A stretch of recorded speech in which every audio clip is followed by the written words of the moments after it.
எம்பெருமான் திருவடிகளே சரணம். எம்பெருமாட்டே திருவடிகளே சரணம். ஆழ்வார்கள் ஆச்சாரியர்கள் திருவடிகளே சரணம். நமஸ்காரம். 4000 திவ்ய பிரபந்தம், பெரியாழ்வார் திருமொழி. அதில் முதல் 10. இதுவரைக்கும் 6 திருமொழிகளில் நம்ம கண்ணனுடைய அந்த பிரபாவங்களை பார்த்துட்டு வரோம். கண்ணனுக்கு பல்லாண்டு பாடுறதுலேருந்து அவன் பிறந்தது, தொட்டில் போடுறது, அவனுடைய அழகு, திருமேனி அந்த அழகு, அவனுடைய பால பருவத்தில் ஒவ்வொரு பருவத்திலையும் அவன் என்னென்னலாம் பண்ணுறான் அப்படிங்கிறத பற்றிலாம் பார்த்து வந்தோம். இந்த 6வது திருமொழியில் செங்கீரை பருவம் அப்படிங்கிற அந்த ஒரு பால லீலையை நம்ம பார்த்துட்டுருக்கோம். அதுலேருந்து இப்போ ஒரு பாசுரம். அன்னமும் மீனுருவும் ஆளறியும் குரலும் ஆமையும் மானவனே ஆயர்கள் நாயகனே என்னவலம் களைவாய் ஆடக செங்கீரை ஏழுலகும் உடையாய் ஆடுக ஆடுக என்று அன்னநடை மடவாள் அசோதை உகந்த பரிசு ஆன புகழ் புதுவை பட்டன் உரைத்த தமிழ் இன்னிசை மாலைகள் இப்பத்தும் வல்லார் உலகில் என் திசையும் புகழ் மிக்கு இன்பம் ஏதுவாரே. ஏழுலகமும் உடையவனே, நீ அன்னப்பறவையாகவும் மீனாகவும் நரசிங்கமாகவும் வாமனனாகவும் ஆமையாகவும் எங்களின் துயர் தீர்க்க அவதரித்தாய். யாதவ குல தலைவனே, என் துன்பத்தை நீக்குவாய். ஆடுக செங்கீரை, செங்கீரை ஆடி என்னுடைய துன்பத்தை தீர்க்கணும் அப்படின்ட்டுன்னு அன்னநடையாள் அசோதை அசோதை யசோதை சொல்வது மாதிரி பெரியாழ்வார் இந்த 10 பாசுரங்களையும் ஏற்றியிருக்கார். இதை பக்தியோடு மனம் கமழ, அந்த பக்தி மனம் கமழ அதை சொல்கிறவாளுக்கு பூவுலகில் கீர்த்தியையும் வைகுண்ட வாசத்தையும் பெறுவர் அப்படின்னு அருளி செய்திருக்கிறார். இப்போது 7வது திருமொழி. இது சப்பானி பருவம்னு சொல்லுவா இந்த பருவத்தை. இது எப்படின்னா, குழந்தைகள் கை தட்டுறது, கை தட்டி தட்டி கை தட்டு கை தட்டு கை தட்டு அப்படின்னு சொல்லுவோம் இல்லையா நம்ம குழந்தைகளை, அதே தான் கை தட்டி விளையாடுறது. அதை அந்த குழந்தைகள் கை தட்டி விளையாடுறதை பார்க்கும்போது நம்ம ஏதாவது சொன்னோன்னா அதே டக்கு டக்கு டக்குன்னு கை 2 கையும் சேர்த்து வச்சு தட்டிண்டு அந்த குட்டி குட்டி பல் அப்போ தான் முளை வந்திருக்கும், அது தெரிய சிரிச்சுண்டு அந்த மாதிரி நம்மளை ஒரு மயக்கும் குழந்தைகள் இல்லையா, அந்த பருவத்தை தான் கண்ணன் இப்போ நமக்கு காமிக்க போகிறான். மாணிக்க கிண்கினே ஆர்ப்ப மருங்கின் மேல் ஆணி பொன்னால் செய்த ஆய்பொன் உடை மணி பேணி பவளவாய் முத்திலங்க பண்டு காணி கொண்ட கைகளால் சப்பானே கருங்குழல் குட்டனே சப்பானே. அந்த மருங்கின் மேலே, அதாவது அந்த இடுப்பில் ஆடக பொன்னால் செஞ்ச அந்த பொன்னால் ஆன அந்த அரைஞ்சான் அந்த போட்டுருக்கான். அதில் மாணிக்க பரல் இருக்குது ஒவ்வொரு சதங்கையிலையும். அந்த சலங்கை அப்படியே ஒலி செய்யறதான். அப்புறம் அந்த உதடுகள் பவளம் மாதிரி இருக்குது.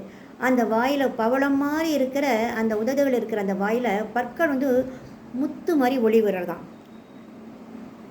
அப்பேற்பட்ட அழகுடைய கண்ணா, இதுக்கு முன்னாடி நீ என்ன பண்ண, வாமனனா வரும்போது என்ன பண்ண, அந்த மகாபலி கிட்ட 3 அடி நிலம் எனக்கு தாரவாத்து கொடு அப்படின்னு சொல்லி கேட்ட இல்லையா, அந்த அந்த கைகளால் நீர் வாங்கிட்ட இல்லையா அவங்கிட்டேருந்து, அந்த கைகளால் சப்பானி கொட்டுவாயாக. கரிய கூந்தலை உடைய பிள்ளையே, நீ சப்பானி கொட்டு எனக்கு காண்பி அப்படின்னு கேட்குறான். இன்னும் ஒரு பாசுரம் பார்த்துடுறோம். பொன்மணி முத்தின் பவளம் பதித்தென்ன என்மணி வண்ணன் இலங்கு பொற்றோட்டின் மேல் நின்மணிவாய் முத்திலங்க நின் அம்மைதன் அம்மணி மேல் கொட்டாய் சப்பானே ஆழியங்கையனே சப்பானே. கண்ணா, நீல மணி போன்ற நிறத்தை உடைய என் கண்ணா, ரத்தினம் முத்து பவழம் இதெல்லாம் பதித்து செய்யப்பட்ட அந்த தங்க தோடு போட்டுருக்க நீ. ஆனால் அதுக்கும் மேலே உன்னுடைய அழகான வாயில் அந்த பற்கள் முத்து பற்கள் சிரிக்கும்படி முத்து பற்கள்லாம் வந்து அப்படியே பிரகாசிக்கிற மாதிரி நீ சிரிக்கிறியே, அந்த அழகான கண்ணா உன்னுடைய தாயின் இடையின் மேல் அமர்ந்து கொண்டு நீ சப்பானி கொட்டுக, மோதிரம் அணிந்த கையால் சப்பானி கொட்டுக அப்படின்னு சொல்லிட்டு கேட்குறார். யார்? பெரியாழ்வார். அப்புறம் தாரித்து நூற்றுவர் தந்தை சொற்கொள்ளாது போரைத்து வந்து புகுந்தவர் மன்னாள பாரித்த மன்னர்பத பஞ்சவர்க்கு அன்று தேருய்த்த கைகளால் சப்பானே தேவகி சிங்கமே சப்பானே. அன்றைக்கி நீ என்ன சொன்ன? யுத்தம் வேண்டான்னு சொன்ன இல்லையா?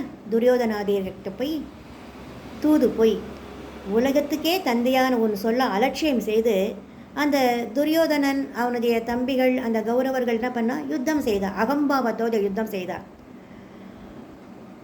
பஞ்ச பாண்டவர்கள்கிட்டேருந்து அவளுடைய நிலத்தை அபகரிச்சிருந்தவா தானே அதையும் சேர்த்து ஆளணும் அப்படின்னு ஒரு அகம்பாவத்தில் போரிட வந்தாலும் அவளை ஜெயித்து அந்த 100 பேரும் மாள்ற மாதிரி அந்த போரை நீ நடத்தின. என்ன பஞ்ச பாண்டவர்களில் நடுவனான அந்த அர்ஜுனனுக்கு தேர் ஓட்டின இல்லையா? அந்த போரில் அந்த கைகளால் சப்பானி கொட்டுக, தேவகி பெற்றெடுத்த சிங்கமே சப்பானி கொட்டி அருள் புரிய வேண்டும் அப்படிங்கிறார். பரந்திட்டு நின்ற படுகதல் தன்னை இறந்திட்ட கைமேல் எரிதிரை மோத கரந்திட்டு நின்ற கடலை கலங்க சரந்தொட்ட கைகளால் சப்பானே சார்கவிற்கையனே சப்பானே. கண்களுக்கு எட்டிய தூரம் பறந்து விரிந்த சமுத்திரத்தின் மேலே அணை கட்ட நீ ராமாவதாரம் எடுத்த பொழுது நீ வேண்டி நின்ற. அப்போ சமுத்திரராஜன் தன்னுடைய அலை நீரை வந்து உன் கைகள் தெரிக்கிற மாதிரி வீசுறானான். அப்படி என்ன பண்ணுற? கோபம் கொண்டு கோச்சிண்டு பிரம்மாஸ்திரத்தை தொடுக்கிற. அதனால் பயந்து போனவன் சரணடைந்தான் உன்னை. அன்று சரம் எடுத்து அந்த சமுத்திரராஜன் அடக்கினையோலையோ அந்த கைகளால் சப்பானி கொட்டுக, சார்கம் என்னும் இல்லை தைத்தவனே சப்பானி கொட்டுக அப்படிங்கிறார். ராமாவதாரத்தில் போய் நீ என்ன பண்ணியோ அதை சொல்லியிருக்கார் இல்லையா? அடுத்து ஒரு பாசனம் சொல்கிறேன். அடைந்தித்து அமரர்கள் ஆழ்கடல் தன்னை மிடைந்தித்து மந்தரம் மத்தாக நாட்டி வதம் சுற்றி வாசுகி வன் கயிறாக கடைந்திட்ட கைகளால் சப்பானே கார்முகில் வண்ணனே சப்பானே. துர்வாச முனிவருடைய சாபத்தினால தேவர்கள் இழந்த செல்வத்தை பெற உன்கிட்ட சரணடைகிறா. அப்போ நீ என்ன பண்ணுற? பார்க்கடல்ல மந்திர மலையை மத்தாக நாட்டி வாசுகி அப்படிங்கிற நாகத்தை கயிறாக கொண்டு தேவர்களோடு அமுதம் கடைக்கும் வரை கடைந்தாள் இல்லையா? அந்த கைகளால் சப்பானி கொட்டுக, கரிய மேகம் போன்ற நிறுத்தவனே சப்பானி கொட்டுக. ஆட்கொள்ள தோன்றிய ஆயர்த்தம் கோவினை நாட்கமழ் பூம்புழல் வெள்ளி புத்தூர் பட்டன் வேட்கையால் சொன்ன சப்பானி ஈரைந்தும் வேட்கையினால் சொல்லுவார் வினை போமே. ஆட்கொள்ள தோன்றிய ஆயர்த்தம் கோவினை நாட்கமழ் பூம்பொழில் வில்லிபுத்தூர் பட்டன் வேட்கையால் சொன்ன சப்பானி ஈரைந்தும் வேட்கையினால் சொல்லுவார் வினை போமே. மக்களை ஆட்கொள்வதற்காக அவதரித்த கண்ணனிடம் வைத்த ஆசையினால் எப்பொழுதும் மனம் வீசும் சோலைகள் நிறைந்த ஸ்ரீவில்லிபுத்தூரில் பிறந்த பட்டர்பிரான் சப்பானி கொட்டுவதான இந்த பாசுரங்களை சொல்லியிருக்கார். இதை மனமுவந்து யார் சொல்கிறாளோ அவர்களுடைய பாவங்கள் அழிந்துவிடும்.